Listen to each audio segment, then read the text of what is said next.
Okay. I just figured it out. We had a little technology glitch there.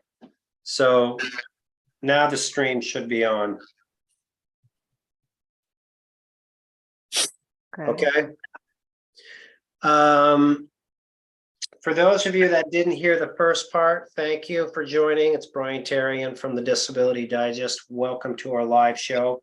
We're talking about return to work. We just heard from Kathy West Evans. Thank you for that. And now we're going to hear from Mike, who has a unique story. I'll just lead into that by saying I've been doing this for a while. There's 191,000 people here, Mike, and I can count on less than two hands how many people I know that actually have successfully returned to work. So you're one of them. So first of all, congratulations on that. And we'd love to hear your story about what the approval process was like and how you migrated back into the workforce. So thanks for joining us. Yeah, thanks for having me. I appreciate it. It's having acquired disability later on in life isn't an easy thing. I'm sure everybody out there realizes that. Going through the process of getting the approval is also not an easy decision to make. Even if you have the medical condition that causes you to leave work, it's not an easy decision to make. So, the people who do make that decision, I applaud them for that.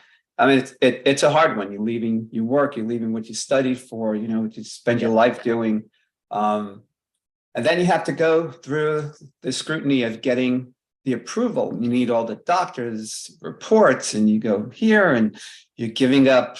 In my case, I was a chiropractor and a physician assistant.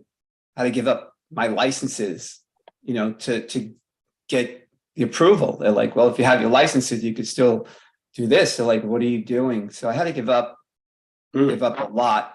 But at the end of the day, I had to because of the conditions that I had, right? So in my case, I was on Social Security disability from like 94 into the 2000s, up into the 2013, 14. I don't remember exactly. Quite a while.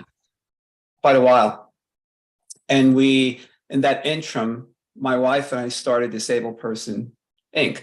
And because we wanted to help, individuals with disabilities, and it turned out to be help them get back to work. So when I decided to, go back to work, again, that's another decision because the Social Security benefit is what you have. And like Kathy was saying prior, the medical benefits are something that you don't, you really want to make sure that you don't give up unless you have to give up. So the decision to go back to work was tormenting for a while until I made that decision. But it was the best decision I ever made, bar none. And so to do so, what a lot of people don't realize, the first thing that you need to do is make the decision that you're going to go back to work.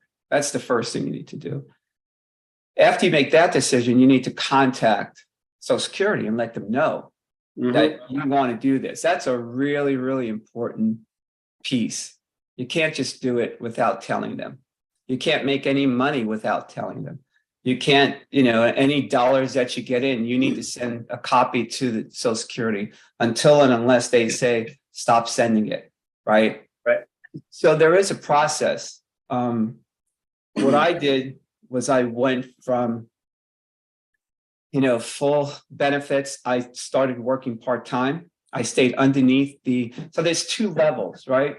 The substantial gainful activity is the level where Social Security says, okay, we can start getting you off of benefits because you're making enough money for life, which it really isn't, but that's what they say. Then there's the level for trial work period. Right. So there's a difference. That's the 1,050 that you were talking about in 23 before. And then the SGA is the 1,470. Exactly. So if you stay below the 1050, you're not considered in the trial work period. Right. So if you do some work and you do some part-time work and you stay below that, how many hours?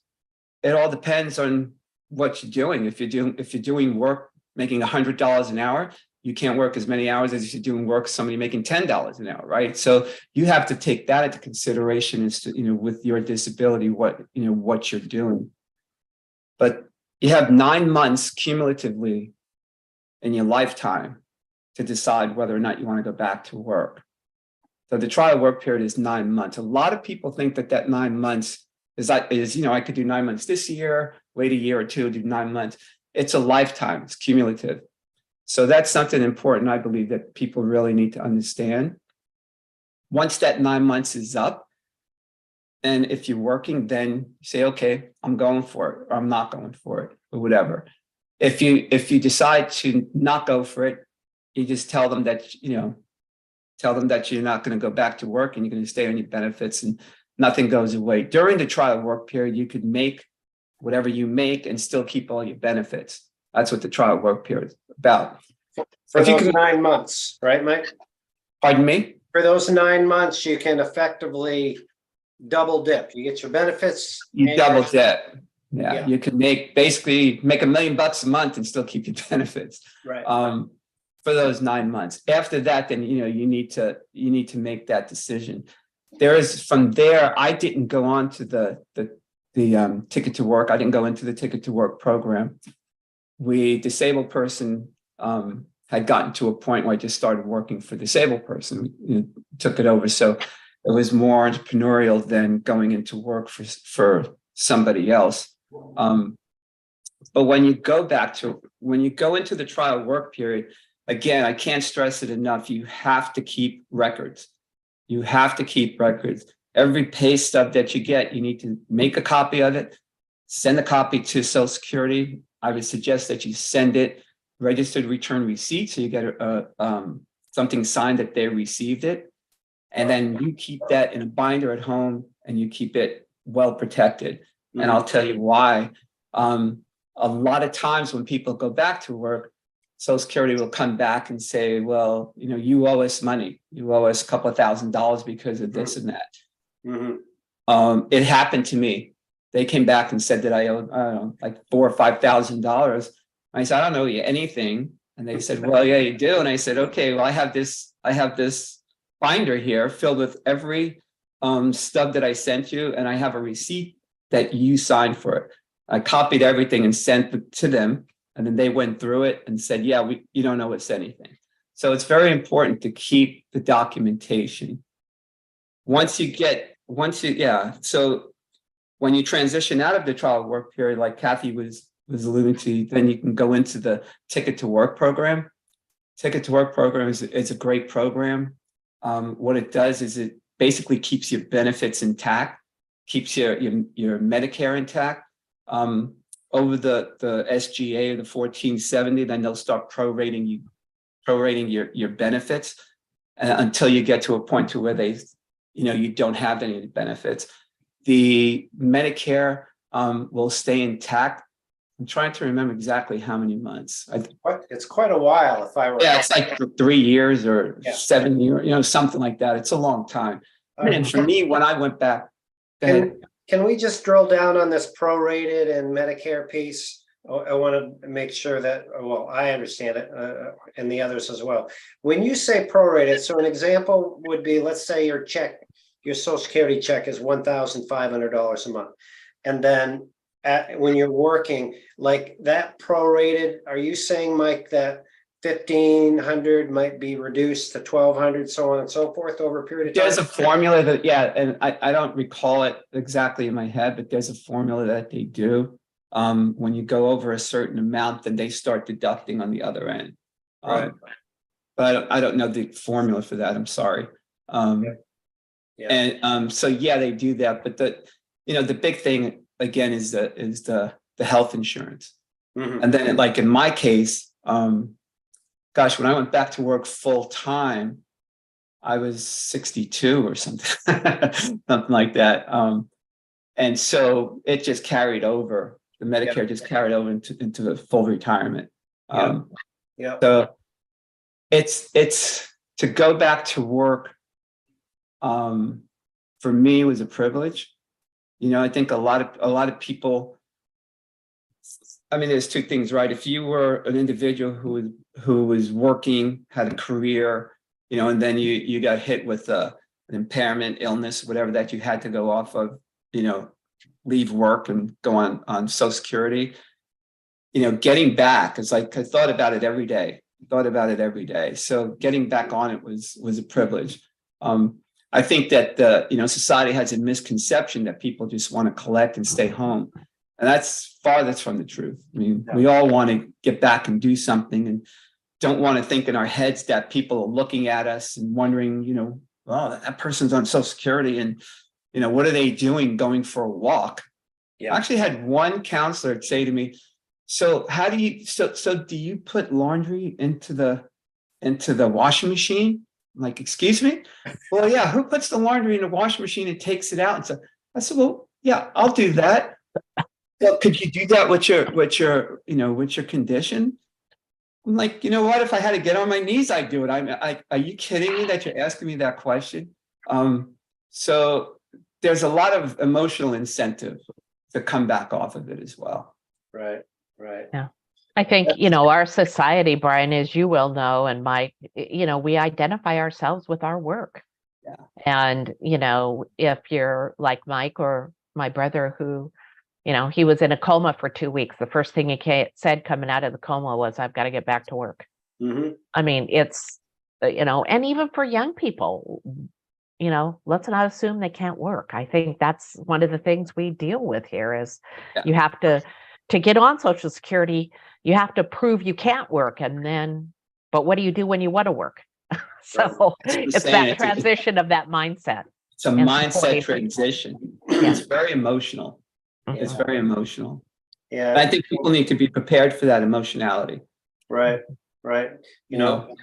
Here we work with taking people from the very beginning, like Jam does a lot of work in speaking with people that are considering the approval process and I still do. And one of the things I hear, and Jam, maybe you can, you can speak up about this, is I ask them how they felt about their job, how they feel about work. And the common thing is, I love my job. I'd want to work. So I'm totally right. Yeah, I don't mean it's the wrong way, but I really speak with members who were for a long time in denial in admitting that they have these conditions that is preventing them to work. Yeah. That's well said. People wait too long. So Mike, you said you started part-time. Can you give us a better understanding of like what part-time was for you, like early on? Yeah, so I mean, I started working a couple hours a day and started drawing a salary. That's basically it. I did some, I'm fortunate that I don't have to leave my house. My commute is from my bedroom to my office. So it's a long commute. Sometimes, there's a toy on the ground from one of my grandkids. So I have to navigate around that, there's traffic. Right. Yeah, just working a couple of hours and then trying to decide, like, is this what I want or do I want to stay on it?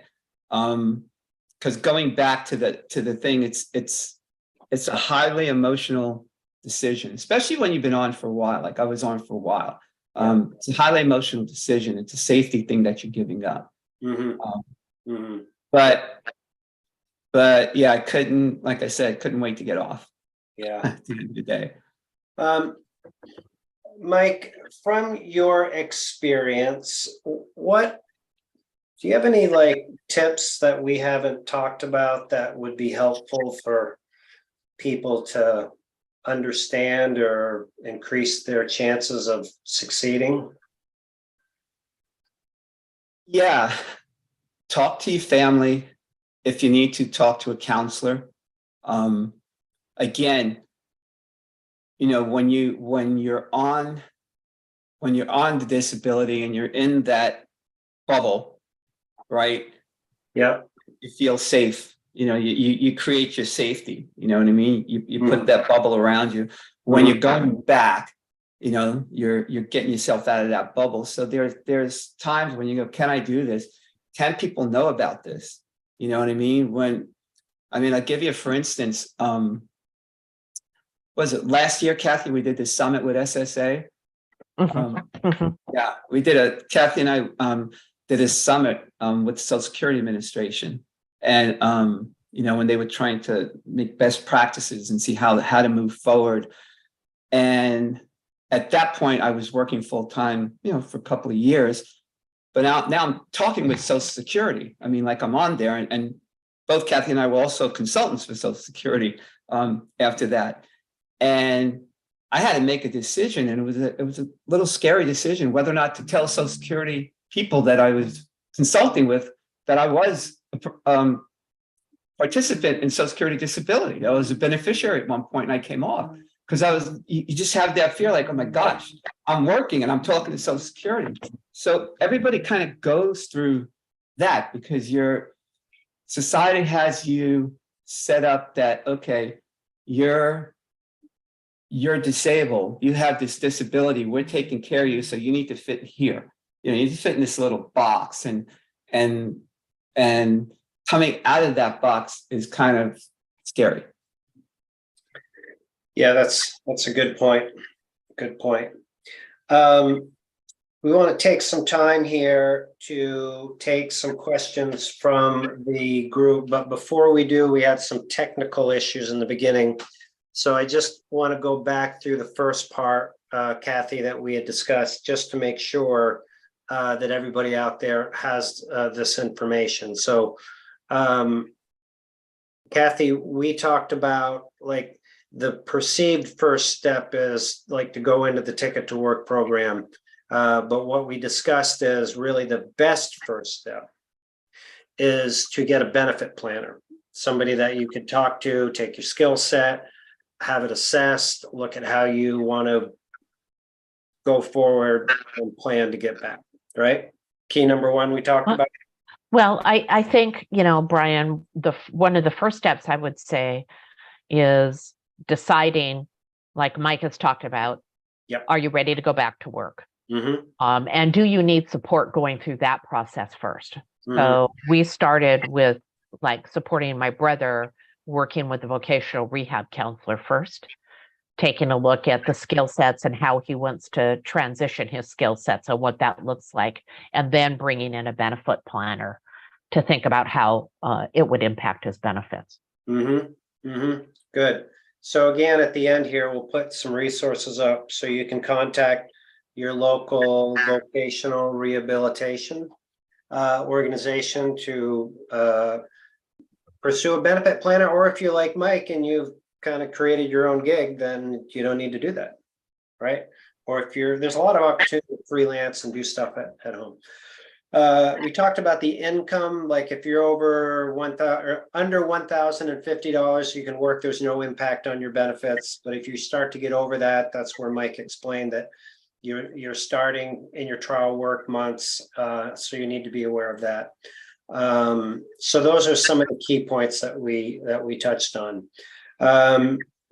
Jim, are you ready to review some questions? And then Mike or Kathy, which either of you want to take the question? Sure. Yeah. Just one more key point. One point that I think we really need to emphasize, that if you decide to go back to work, you have to let Social Security know. If not, you are breaking law, and there will be consequences. Right. So you have to let them know. Yeah. And Mike, just to add to that, it is the law, because when somebody receives an award letter, it says clearly in there in the responsibility section. This is what I tell people when they're going back to work and doing something on their own. Maybe you have a different opinion. If they're going to do something and they're not quite sure how much money they're going to make, I still advise them to contact them. Right. Social Security, advise, and just say, man, I'm in hopes of making like $300 a month. I don't quite know. I can get back to you, but at least tell them, right? Absolutely. And like what I did was I sent in stubs until they said, you don't need to send in stubs if this is all you're going to make. Okay. So I waited for them to tell me that I didn't need to do it anymore. Good. And then kept it all in a notebook. That was the I key point. kept it Keep all in the a notebook. records. Good. I had the records. Nice. Jim, before we start with the questions, do you have any of the survey information that might be interesting to share with all of us? Yeah, we have 30 votes from our poll. 77% are interested in a part-time. Part-time. Yep. Mhm. Okay. And 0% for question ready to give up your social security benefits, of course. No one is. Yeah. Yeah. Well, that's all right. You got to start, Yeah. first. Okay. Let's go through some questions. Yeah, here's one from Mike. Being on SSDI for so long and then going back to work, will that lower his full retirement amount when he reaches full retirement age? Great question. Yeah. So the answer to that is it totally depends on how many credits you had before you went on Social Security disability and what your income was there, right? Social Security takes 10, they take 10 years, the 10 highest years for your benefit. So if you, prior to going on Social Security, if you were making a lot of money, then you're getting the maximum disability benefit that you can get, and that transitions into the retirement benefit. If you were, unfortunate enough to have it happen earlier in life, and you had, let's say, 5 years of that 10, and then you go back to work and you're making more money than what you did before, and you can actually increase the benefit on the other end. All right. All right. This one's from Kayla. What about self-employment from home? What do you mean? What about so you can do self-employment. It's more in, how can I put this? More detail oriented doing self-employment, because the money that you spent, the outgoing money, is deducted from the incoming money. If that makes sense, right? So if you're running a business, you have expenses. So if you're making $5,000 a month gross, and you're making, you need to tell them you're making that 5,000, but you're going to have to show expenses too, right? So you may be only, according to them, be making 2,000. And it's the same thing if you're making 3,000 and after expenses you're down below the SGA, then you could still hold on. I mean, like it all depends. Entrepreneurship is different. It depends on what the outlay is and what your income is, what the total income is. But there are work expenses and Yes. work incentives as part of the program that you can deduct from your earnings. Okay. Yeah. So net after expenses is what the income is viewed at. Yeah. Okay. Right. All right. This one's from Rick. Can someone address starting a business and being on SSDI? I think that falls into the same category, right? That's Yeah. Mike. Yeah. Yeah, that's great. So what you need to do in that sense, again, suggest getting with a benefit planner, like Kathy was saying, figure out what your business model is, figure out what your business plan is, then speak to Social Security, give them a call. They may ask for the business plan and what projections are, and then you go from there. There's nothing set in stone, because you have to say, okay, I'm going to do A, B, C, D, and you lay that out to them, and this is what I project income to be, and then they have an idea of what's going on. Okay, I think I missed that piece. So I hadn't thought about using a benefit planner for your own business plan or self-employment, but you can. Yeah. Yeah. Yeah. Benefits planners are there for any type of employment in terms of helping you understand how it impacts your benefits and how you should set up that transition. Right. Because if you are an entrepreneur, right, you want to put together a business plan, unless you're that business person, you may pay for a business plan. It could be a couple of $1,000s, right? Yeah. So all that stuff, Mm, falls into that benefits plan. yeah. Well, let's start it. I have one other question, not to like dominate the show here, but this is great stuff. Are there other resources if somebody says, okay, well, here's my business plan, but I need, I'm going to do video and I need to have a lighting setup. Do they provide resources, or are there anything like that, or is it just soft? No, advice? that's on you. Yeah. As I know. Okay. Yeah. They Unless don't- you're working with vocational rehab. Right. And then there's also individuals who may be veterans. And there is a vocational rehab program in the Veterans Administration that helps if you have a service-connected disability. Okay, great. All right, Jam, you're doing great. What's next? Thank you. Here's the question. Is 40 credits the max for Social Security? To qualify for benefits? Is that Yeah, the question? I Yeah, believe so. That's the minimum. I mean, you need the 40 Oh, credits yeah, to be able to get it. It's not the max. yeah. This Correct. one's from. Mhm. Okay. From Kelly, can I sell on platforms, and what's my max I can make so the ticket to work doesn't fall into play, because I'm just trying to get rid of personal belongings to make ends meet. I didn't hear the question. So she's selling stuff? Yeah, she's selling. So she's asking how much money can she earn from selling. Is she's selling personal things that she purchased? Yeah. Yeah, so that's not earned income. That's just liquidation. Right, Kathy? You're just liquidating your assets. That's interesting. I hadn't understood it that way. Yeah. Right. So if you sell something that is your own, even though it takes some time, it's not earned income. Right? Because on you your paid tax for it. returns, you're not gonna say that I sold a used iPhone for $70. No, because you paid for it. Paid for it. Ah, okay. But if you have money in the bank and you have interest, that's earned, right? So Right. there's Or- a difference there. Or let's look at it another way. Let's say somebody is doing garage sale or Facebook Marketplace. They're buying low and selling high. Now that, right? That's a business. That's a business. Yeah. But if you have an iPhone and you want to sell it, because you need money, Yeah. that's different. That's, Okay. All right. Good question. This one's from Furry. Can I write off gas money on taxes for work expenses? I'm currently working part-time and on SSDI. I'm not a tax person. I wouldn't know that. I don't know.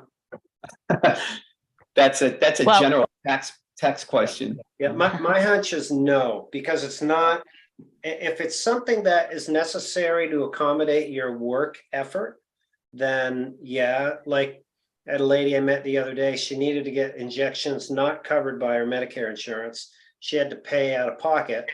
So those she's able to write off. But gas, But there's I'm not. Brian, with that medical expense needs to be like over 7% of your income or something like that. It has to reach. I don't know the exact number, but there is a number. So with the gas, I don't think so. Yeah. But I don't know. Not a And tax. under work incentives, what they talk about is deducting impairment related work expenses. So I don't know, maybe if you had to have accessible transportation or pick up a ride or something to get you to work, maybe that would be something that would be deductible, but Yeah. that's Even an related. emotional support animal is deductible now.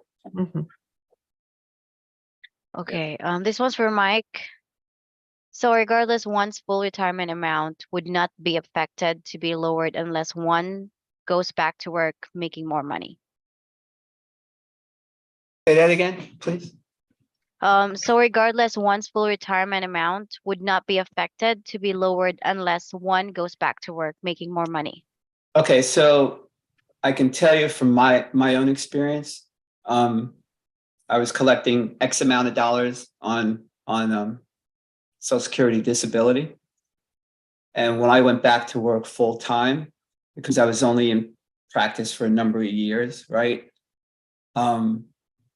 And before that, I was working, just hanging out, like, you know what I mean? Not really making full time.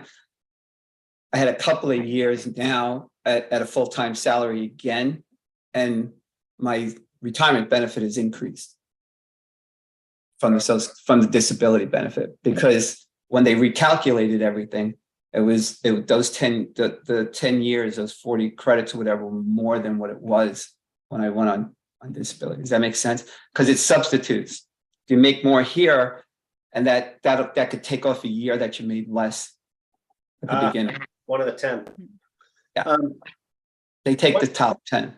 Yeah. One question while we're in this kind of retirement zone, if somebody is listening to this and next month they are reach full retirement age and they're returning to work next month, how does this information impact them? Not sure I understand your question. Okay, so you're a disability recipient until you reach full retirement age. Then your status changes from disabled. Right. Full retirement. Right. When you're full retirement age, let's call it 67 in my example.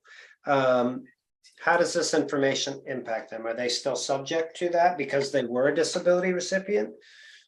Or yeah, that's a great question. My understanding is they're not. But I'm not an attorney. But my understanding is no, they're not. I had an individual call me this week. I think Monday.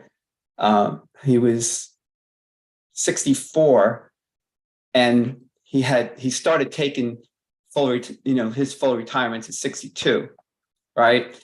And he needs more money, and he has a disability, and he wanted to go on Social Security disability. And because he thought that he would get both. And I was like, no. It's the same thing. It's just coming from a different pile. Like, you're not going to get both, and you're not going to get any more. That's, you're going to get what you get. So, like, you're barking up a wrong tree kind of thing. Right. Well, we see if somebody is considering taking their age 62 amount or their disability amount, the disability amount is typically about 40% more than their age 62 amount. It's closer to the full retirement amount. People can go in and, if you haven't applied yet, look at your amount. So,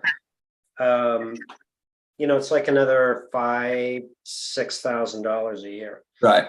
So that's the only bump that somebody's going to get, but that's for the rest of your life, right? Right. 62 check. So, yep. All right, Jan, let's take a couple more before we have to wrap up. Yeah, here's one. Where can I find a benefit planner? We're going to put a link in the chat at the end, so you can contact your local vocational rehabilitation office and reach out to one. Right. Or Okay. an employment network. Or an employment network. Yes. Yep. Okay. Are any of you aware of specific business startup grants for people with disabilities? Good question. I'm not. I think you'll find some of the startup grants and the supports probably more at the state level than you will nationally. Mhm. I know that some states have started recognizing disability-owned businesses as one of the minority business enterprise programs at a state level. Mhm. So, that's something to look at probably at your state level. Yeah. Great.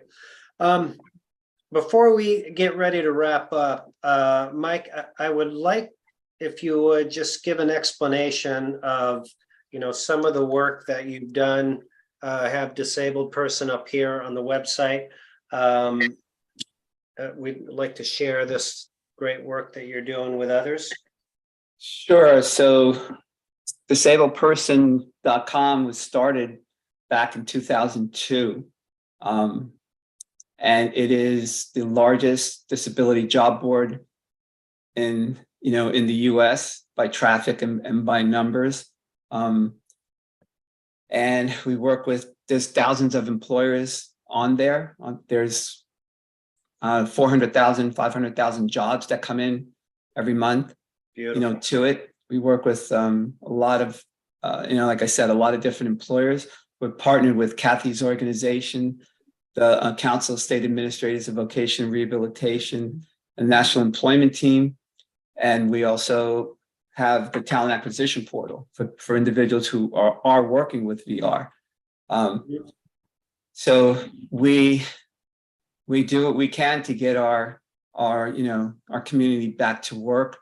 We have relationships with, the Vocation and Rehabilitation, the Veterans Administration, Social Security Administration. So we're doing what we can to ensure that if people want to go back to work, that, that they can. The employers who, one thing I want to say, which is a little bit off from this, but if you're looking to go back to work and, you want to have an advantage of going back to work, you want to look for companies that have initiatives to hire people with disabilities. And those companies are, federal contractors, are the companies that are working with the federal government. They have, let's call them rules. They're not mandates, but they're rules to hire people with disabilities within their business. So look for those companies near you. Our site has a lot of those companies, but you could do local searches to see if there's any companies near you, just to give you, a more of a heads up or head start. But we do that. We have a program for an online learning program in IT for people with disabilities, where they learn, to go through the courses and be able to sit for the industry specific certifications. We do 2 national scholarships annually for college students with disabilities. Nice. And we do philanthropy. So, and if any of you are in school now, we have an active scholarship going on right now. We do one in the fall and one in the spring. So feel free to click that button and apply. Wow. So this is fantastic. And should somebody have a benefit planner first, or is it okay to come over here and have a look around? I think most people need a plan. You know what I mean? Most people need a plan. So I would say, talk to a benefits counselor and then talk to Social Security. Certainly you can come to, site like ours and say, okay, if you're, I don't know, if you're a nuclear physicist, and you can see, okay, how many jobs for nuclear physicists are there, for people with disabilities, you can come and see if there are any, right? Or whatever, and then give you an idea of what's kind of going on, in the community for job postings. But you want to kind of go down the path of having somebody help you, because it really does make a difference. Okay, great. Thanks for sharing that. So I'm going to put this link in, as well as disabled person in the chat. So this is where you can find your local vocational rehabilitation office. Scroll down to your state, it's got contact information in there. So that's step 1 to get started, that we have heard from both Kathy and Mike. So, and if you're watching this as a replay out there and you're not able to find it in the chat, then it will be in the show notes below the video. So that's one, and then I'll put disabled person in there as well. I'm also going to add a general video about the Ticket to Work program that is right here from the Disability Digest. So that'll be the next resource that will be put in there. And then last is Kathy suggested this last website called Choose to Work, which is information from the Social Security Administration. So those are the resources for you. Jam, thank you for your work today. Mike, amazing story. Congratulations on successfully migrating back to work and making a difference. It's huge. Yeah, and Kathy, of course, thank you for your contribution to this wonderful event here today. So, folks, we have these events every Wednesday. We invite you to come back if you're new here. Certainly, we'd love, if you like this work, share it with others that might benefit. Maybe they're another disability recipient that is interested in considering working, returning to work, what their options are, or somewhere in the process. Of course, if you haven't subscribed, we encourage you to do that and ring that bell so you get our upcoming notifications. So thanks again to everybody. Make it Thank great. you. Until the next time, please come back. All right. All right. All right. Bye-bye. Be well. Thank you. Thank you guys.